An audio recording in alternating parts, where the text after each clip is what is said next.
Sobat Kairos yang dikasihi Tuhan Yesus Kristus, renungan firman Tuhan bagi kita saat ini tertulis dalam kitab Nabi Yeremia pasal 4 ayat 14. Bersihkanlah hatimu dari kejahatan, hai Yerusalem, supaya engkau diselamatkan. Berapa lama lagi tinggal di dalam hatimu rancangan-rancangan kedurjanaanmu? Sobat Kairos, Tuhan kita adalah Tuhan yang tidak mendendam. Tuhan kita memiliki kesabaran yang melampaui amarahnya. Karena kasih-Nya yang besar, setiap pelanggaran dan kejahatan yang kita perbuat tidak menyurutkan kasih setia-Nya yang besar itu. Allah sungguh-sungguh membenci kesalahan dan kejahatan kita. Namun Dia sungguh-sungguh mengasihi kita. Kejahatan dan dosa kita mendukakan hatinya. Namun Dia mencintai kemanusiaan kita yang adalah rupa dan gambarnya. Sobat Kairos, kasih Allah yang begitu besar itu yang membuatnya selalu menyerukan pertobatan bagi kita umatnya. Selama kita hidup, Tuhan memberikan kesempatan bagi kita untuk memperbaiki diri, mengaku kesalahan serta melakukan pertobatan. Seruan ini telah Ia sampaikan kepada umatnya di zaman Nabi Yeremia. Allah tidak henti-hentinya menyerukan pertobatan bagi umatnya agar tidak masuk ke dalam penghukuman. Tuhan berkata melalui Nabi Yeremia, "Bersihkanlah hatimu dari kejahatan, hai Yerusalem, supaya engkau diselamatkan. Berapa lama lagi tinggal di dalam hatimu rancangan-rancangan kedurjanaanmu?" Firman Tuhan ini sesungguhnya adalah gambaran sejati dari kerinduan hati Tuhan yang terdalam, bahwa di dalam murka-Nya atas umat-Nya yang tiada henti melakukan dosa dan kejahatan. Seperti orang tua yang membujuk anak-anaknya yang masih kecil, demikian juga Allah merendahkan hati, membujuk umat-Nya untuk meninggalkan dosa dan kejahatan serta kembali kepadanya, bertobat dengan tulus dari hati yang paling dalam. Sobat Kairos, seruan ini juga adalah seruan bagi kita. Siapapun kita, apapun latar belakang hidup kita, atau sejahat apapun kita saat ini, Tuhan menginginkan pertobatan itu datang kepada kita. Tuhan memang menyediakan hukuman bagi pendosa, namun Tuhan tidak pernah menginginkan siapapun anak-anaknya masuk ke dalam penghukuman itu.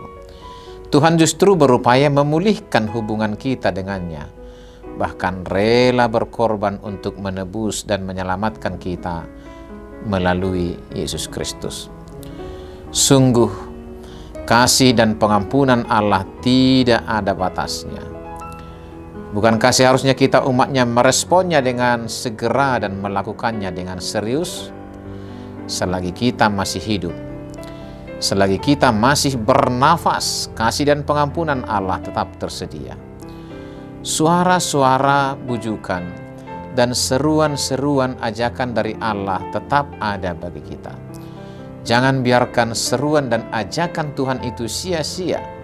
Jangan biarkan seruan dan ajakan dunia menutup telinga, hati dan tindakan kita. Sebab jika pertobatan itu terlambat, maka hukumanlah yang akan kita terima. Selamat beraktivitas Sobat Kairos. Marilah melakukan yang terbaik bagi Tuhan. Bersihkanlah hatimu dari kejahatan, supaya engkau diselamatkan. Tuhan Yesus memberkati kita semua. Amin.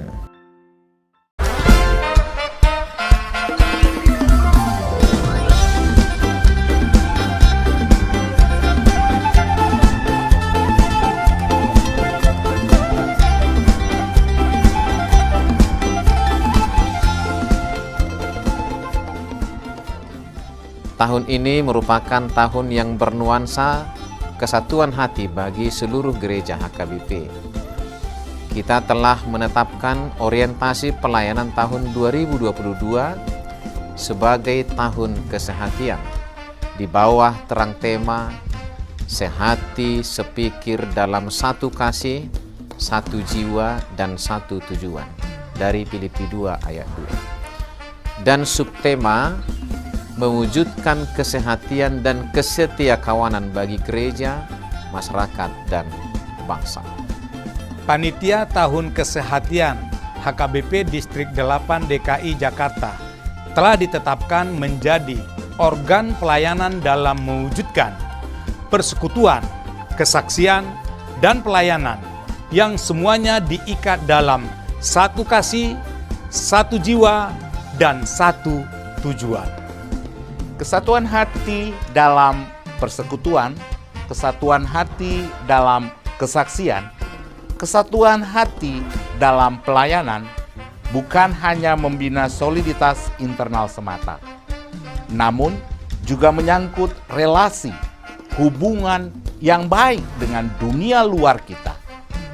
Maka untuk mewujudkan kesehatian yang nyata dalam kehidupan warga gereja, Panitia Tahun Kesehatian HKBP Distrik 8 DKI Jakarta berkomitmen untuk berkarya dalam program-program kreatif dan relevan, dan bernilai tinggi untuk menguatkan visi dan misi Kerajaan Allah di dunia ini.